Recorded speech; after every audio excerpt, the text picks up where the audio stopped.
Chicago. En el colegio, los niños estadounidenses aprenden que el poder en Washington se divide formalmente en tres ramas. El poder ejecutivo en la Casa Blanca, que ahora ocupa Barack Obama. El poder judicial, encabezado por la Corte Suprema, formada por 9 jueces, todos designados políticamente. Y en el poder legislativo, con los 100 miembros del Senado, 2 de cada estado, y la Cámara de Representantes con 435 miembros procedentes de distintos distritos americanos. Este es el sistema de equilibrio de poderes, orientado a mantener la democracia estable del país. Y sin embargo, a donde quiera que vayas en la capital de los Estados Unidos y hables con las personas más informadas sobre cómo funciona el gobierno, te dirán que el sistema no está funcionando como debería y que los votantes no tienen el control. Esto es lo que nos dice un congresista. ¿Quién gobierna América? Un selecto grupo de personas que actúan en una estratosfera a nivel global por encima de la Constitución y del alcance del gobierno. Esta élite tiene innumerables recursos. Una experta en elecciones nos cuenta lo siguiente. Hay una serie de personas que están secuestrando nuestra política. Estas personas están dispuestas a gastar millones de dólares para elegir o derrotar a ciertos candidatos. También nos lo dice el director de un grupo de interés público. Tenemos una plutocracia corporativa y las normas en Washington están escritas por lobbies empresariales que trabajan en favor de los grandes intereses corporativos del país. Y esto es lo que tiene que decir sobre los lobistas un exmiembro veterano del personal del Congreso, quien accedió a hablar con nosotros solo si alterábamos su rostro y su voz. El 99% de los lobistas que veo ejerciendo presión en el Congreso son hombres y mujeres blancos, vestidos con ropa elegante y cara, y dirigen sus peticiones a las oficinas republicanas. Muy rara vez veo a lobistas afroamericanos, hispanos, asiáticos o musulmanes. Solo veo a estos tipos bien vestidos que parece que acaban de salir de su jet privado y que después irán a su club de campo y van a las oficinas republicanas pidiendo una reducción de impuestos de cualquier tipo. Esto no son solo opiniones. En el libro de William Domhoff se lleva a cabo una amplia investigación y el autor detalla cómo el gobierno actual está siendo dirigido por poderosas fuerzas de élite ajenas al gobierno. Como veremos, sus conclusiones están respaldadas por personas con experiencia aquí en Washington, D.C. Todos estos expertos señalan que el dinero y los intereses especiales están ahora en control. Ellos también se preguntan, ¿quién gobierna América?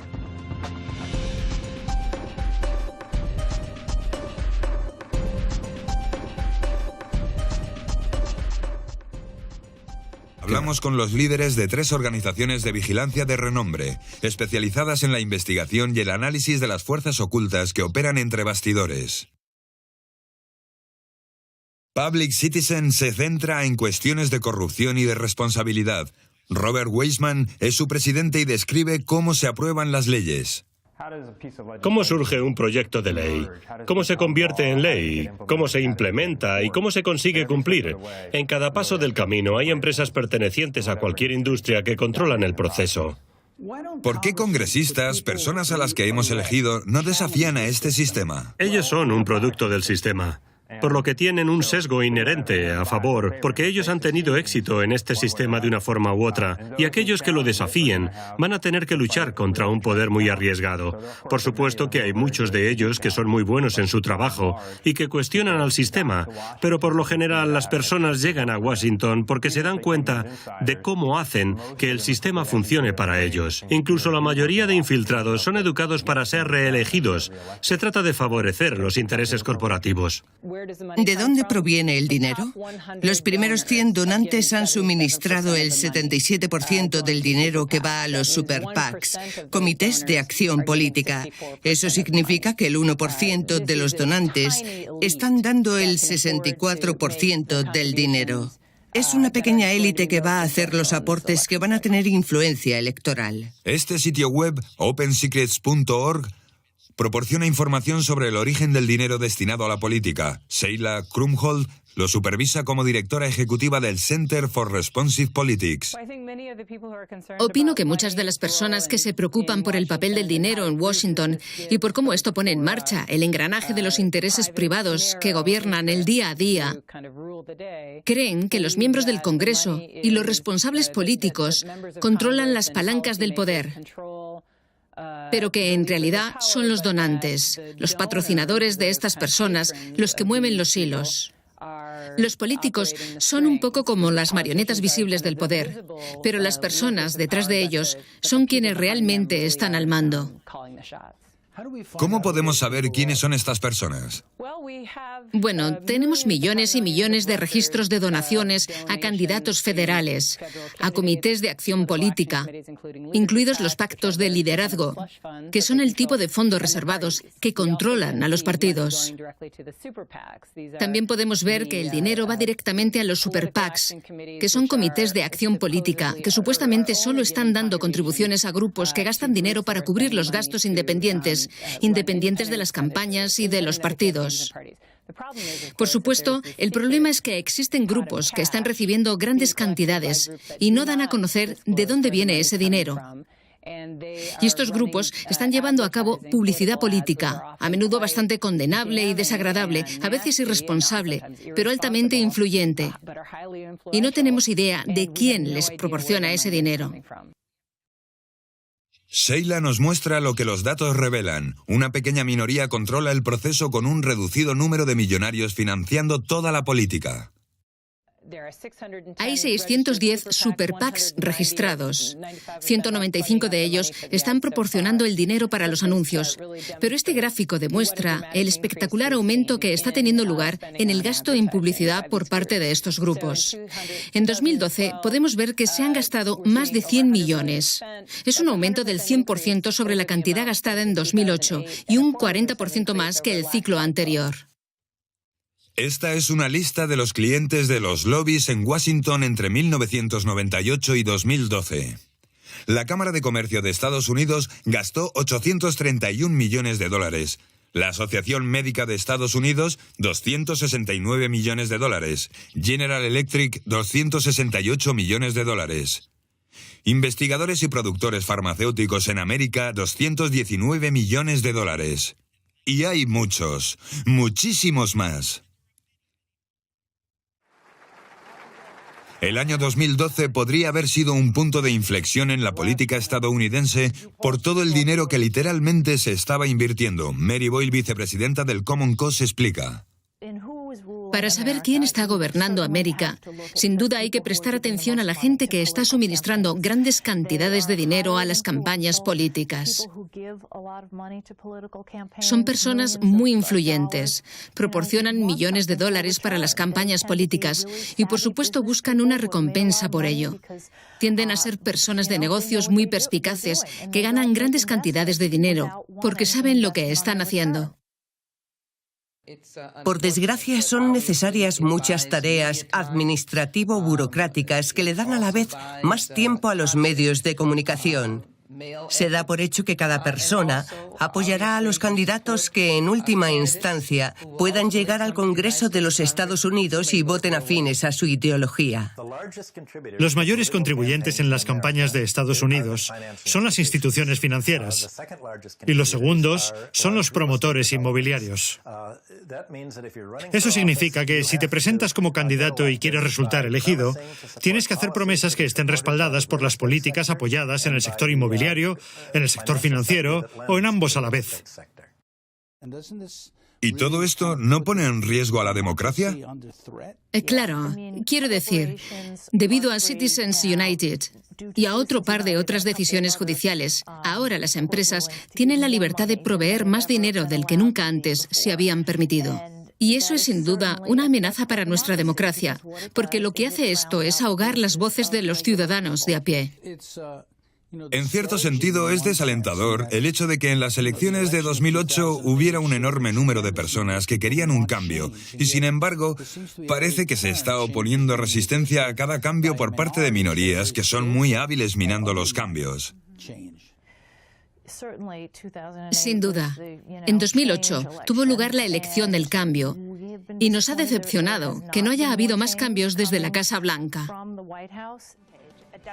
Ahora que el presidente Obama se presenta como candidato para su reelección, está empleando la mayor parte de su tiempo en recaudar $2.000 millones para sus campañas políticas. Es por eso que Robert Weissman afirma que este es un escándalo que involucra a ambos partidos. Sí, está claro que es un problema bipartidista.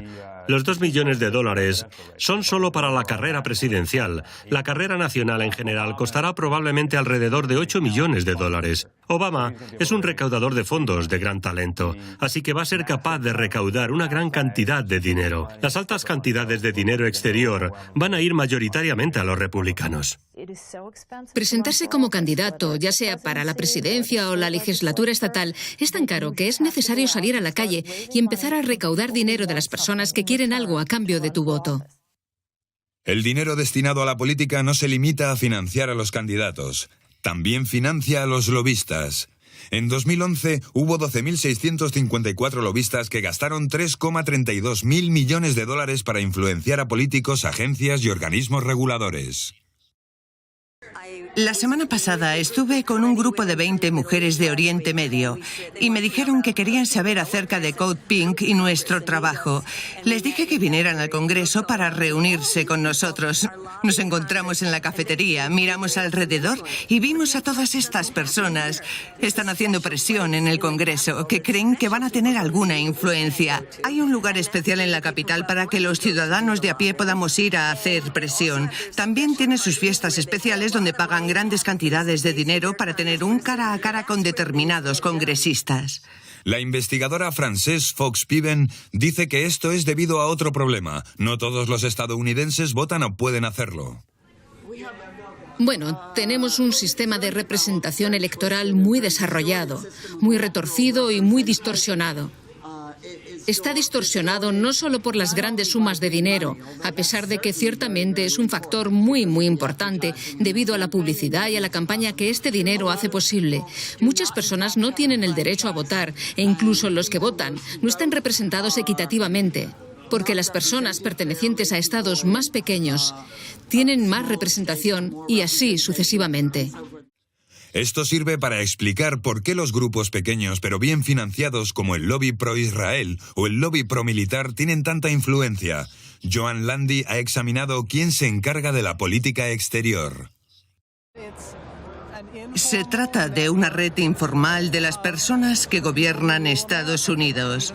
A pesar de que no van por ahí con pancartas diciendo que ellos gobiernan en América, porque eso es de lo que se encargan los políticos, los centros de investigación o el ejército. Ya sabes. Landy dice que estos lobbies están más unidos que divididos. Claro que hay desacuerdos entre ellos, pero se trata de desacuerdos sobre métodos, no sobre objetivos. ¿Sabes? Algunas personas opinan que deberíamos deshacernos de las armas nucleares. Otras piensan que no, pero las diferencias en cuanto a los objetivos son insignificantes.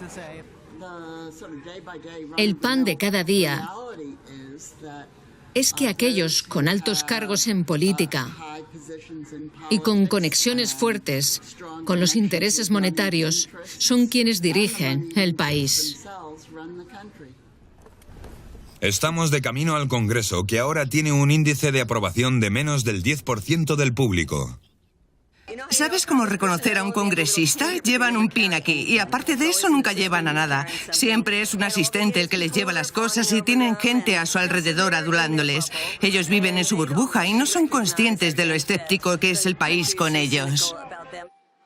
Pero los congresistas también son escépticos. Me topé con el representante John Conyers en un pasillo del Congreso. Él es el miembro de mayor antigüedad. Se queja de que están siendo inundados por los lobbies. ¿Estás viendo a mucha gente de Wall Street donando dinero al Congreso para tratar de detener las reformas? No se ve a simple vista, pero está pasando. No han parado. Quiero decir, si el Congreso quisiera reformar las leyes financieras y parece como que están siendo detenidos en el nivel normativo por todas estas donaciones a los miembros del Congreso por parte de los grandes bancos y Wall Street. Bueno, se nota en cada trimestre y no encuentro ninguna razón para creer que haya habido algún cese o reducción en estas donaciones. Y así se obtiene el mismo resultado, el estancamiento. JP Morgan Chase ha sorprendido a los mercados revelando una pérdida comercial de 2.000 millones de dólares. 2 semanas más tarde se informó de que el gran banco JP Morgan Chase había perdido 2.000 millones de dólares en apuestas con productos derivados y exóticos. Lo que llaman un portafolio de créditos sintéticos. Si Jamie Dimon comete este error, sabemos que algo falla. Y esto también puede afectar a Citigroup y al Banco de América. La onda expansiva de JP Morgan, el banco americano más importante en términos de activos en el mundo financiero, recuerda lo que pasó en 2008, cuando los grandes bancos amenazaron con colapsar el sistema financiero. Más tarde se informó de que los lobbies del banco habían luchado contra una nueva regla que, si se hubiera aprobado, habría evitado la gran pérdida. Internet echaba humo con la mala noticia. Se le está dando relevancia porque se trata del mercado de derivados, cuando en otro caso no hubiera tenido esa repercusión. Pero claro, estamos hablando del banco más importante de Estados Unidos, colegas del gobierno federal y de una gran deuda. Pero ninguno de los comentarios que vimos hablaba sobre la presión de los lobbies a JP Morgan Chase. Ves que los bancos se meten en problemas una y otra vez y siempre terminan librándose. Y ahora el banco más grande de América, JP Morgan, vuelve a hacer lo mismo. Esto demuestra que los bancos son los peores enemigos de sí mismos. Sabemos que hemos sido descuidados, sabemos que ha sido estúpido, sabemos que ha sido un juicio erróneo, pero todavía no sabemos qué hay de cierto en todo esto. Por supuesto, los organismos reguladores van a investigarlo. Ese es su trabajo. Opino que una de las lecciones sorprendentes de todo lo que ha conducido a la crisis es que los bancos no pueden controlarse a sí mismos, hasta el punto de ser capaces de destruir su propia industria. Incluso aunque puedan destruir su propia compañía, la necesidad de obtener un beneficio a corto es tan importante para muchos individuos, divisiones, oficinas y empresas enteras a quien no les importa sacrificar a un banco. No podemos confiar en ellos. Más tarde, Public Citizen desempeñó un importante papel ilegalizando el tráfico de información entre miembros del Congreso, información obtenida en las audiencias e investigaciones, lo cual Public Citizen consideró como corrupción. Es la idea de que las personas con poder no deberían poder crear un conjunto de reglas para sí mismos y otro conjunto de reglas para todos los demás. Y si esperamos que esto se aplique a las grandes empresas y a los ciudadanos con mayor capacidad monetaria, por supuesto debe aplicarse a nuestros funcionarios electorales, especialmente cuando hay un déficit de confianza tan alto entre esta ciudad y el resto del país.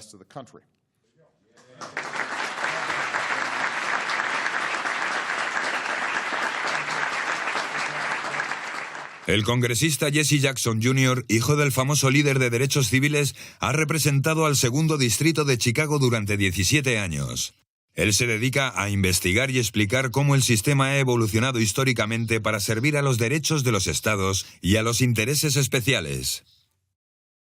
Supuestamente, los límites de la Constitución defienden el derecho a tener una educación pública, igualitaria y de gran calidad. ¿Por qué? Porque cada americano que estudia en una escuela pública no se le educa sobre los motivos de la esclavitud que tuvo lugar en el país. En otras palabras, durante años no se ha prestado atención a cómo el pueblo afroamericano pudo derrotar la injusticia sin quebrantar los derechos del país. Y ese es el mismo sistema en el que estamos atascados hoy en día. Le preguntamos cómo el Congreso se ha vuelto tan disfuncional. Nunca lo había visto tan polarizado. Nunca lo había visto tan dividido a lo largo de los límites geográficos, a lo largo de las líneas partidistas, económicas o políticas. La democracia no fue concebida para ser así. No está evolucionando hacia donde se supone que debería evolucionar. Y por desgracia, el pueblo estadounidense es la víctima de este proceso.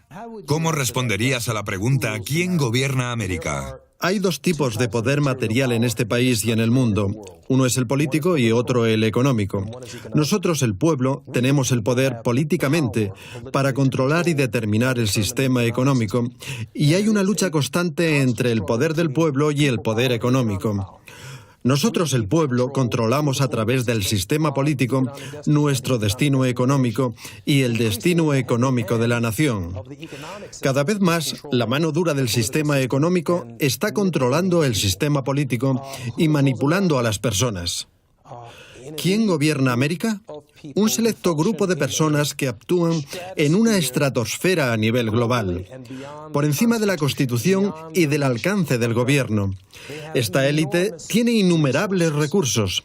Ellos controlan los medios de comunicación, el poder de investigar, consiguen dar forma a las narrativas de las historias.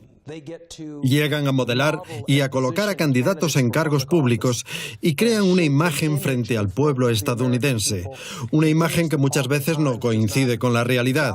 Sin embargo, el pueblo estadounidense ve esta imagen de liderazgo y vota por ella, solo para descubrir más tarde las debilidades humanas y las deficiencias de esa persona.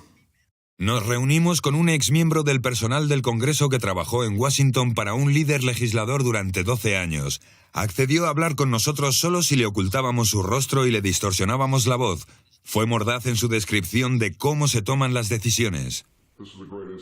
Esta es una gran institución, pero lamentablemente hay una cantidad incalculable de miembros del Congreso que pasan el 60% de su tiempo recaudando fondos.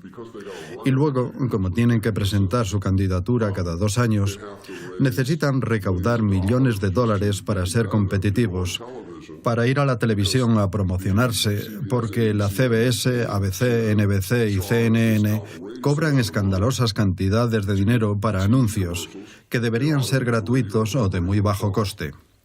Lo que ocurre es que estos miembros del Congreso confían en empleados bien intencionados, muchos de ellos recién salidos de la universidad, muchos de ellos en prácticas, para tomar decisiones importantes en materia de política interior y exterior, y estas personas no son suficientemente maduras para esa labor. También nos contó que muchos miembros del personal son fichados por grandes donantes e intereses especiales. Muchos de estos jóvenes acaban de salir de la universidad o de la escuela de posgrado. Tienen que pagar estos enormes préstamos universitarios y préstamos de posgrado. Además, están pagando un alquiler altísimo en Washington, D.C. y el norte de Virginia. A menudo, muchos de ellos tienen que destinar más de 1/3 de sus ingresos a los miembros desempleados de su familia. Así que hay una presión sobre ellos para ir a trabajar para los intereses capitalistas en K Street. Una gran cantidad de estos empleados, incluso los progresistas, han dejado Washington y han trabajado para las grandes compañías farmacéuticas o petroleras. Por lo general son las compañías más grandes en cualquier historia a las que hay que prestar atención. Si prestas atención a la política económica nacional general, Wall Street es la influencia dominante. ¿Quieres saber lo que está sucediendo en la industria farmacéutica? En ella los grandes agricultores tienen el poder, al igual que en la industria financiera, en las que las facciones son las más importantes, son las grandes instituciones quienes marcan la agenda.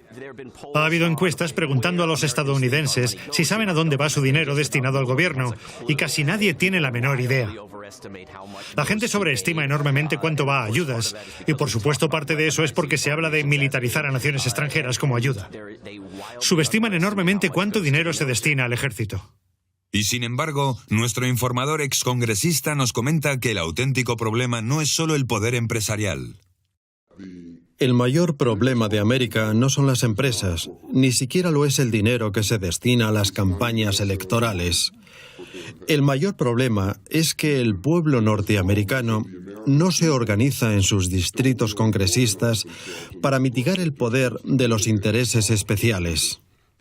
No están sacando partido de la democracia porque no saben cómo funciona. Pero los donantes conocen a la perfección las reglas del juego. Si le das dinero a un miembro del Congreso, probablemente haga lo que le has pedido que haga. Si millones de personas han votado por Obama y ahí acaba su implicación, ese es el final de la democracia.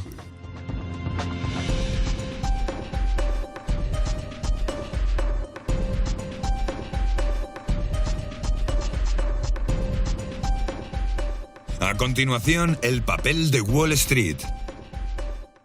Wall Street, los bancos y la industria financiera en toda su extensión son la única fuente de dinero para campañas electorales en Estados Unidos y ha sido así durante décadas.